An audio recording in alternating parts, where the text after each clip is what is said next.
Tonight we're talking about a very serious thing.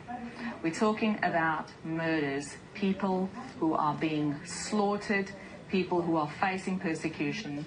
Let me start by giving you facts. In Australia, the murder rate is 2 out of 100,000 people. In South Africa, the murder rate per year is 34 out of 100,000. However, for the farmers in South Africa, the murder rate is 78 times the murder rate than we have in Australia. That is a shocking statistic. The white South African farmers are being persecuted and they are being murdered. But it's not just the way in that, it's just not just the fact that they are being murdered, but it's also the way in which they are brutally slaughtered. These people are suffering, they are tortured, they are just treated inhumanely to an extent that it is almost impossible to explain to people what happens. And all of this is swept under the carpet in South Africa.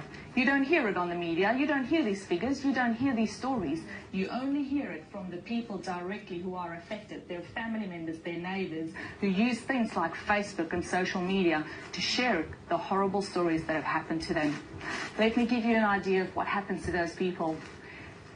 They get slaughtered on their farms because they are there and their farms are wanted. They don't want the people on the farm.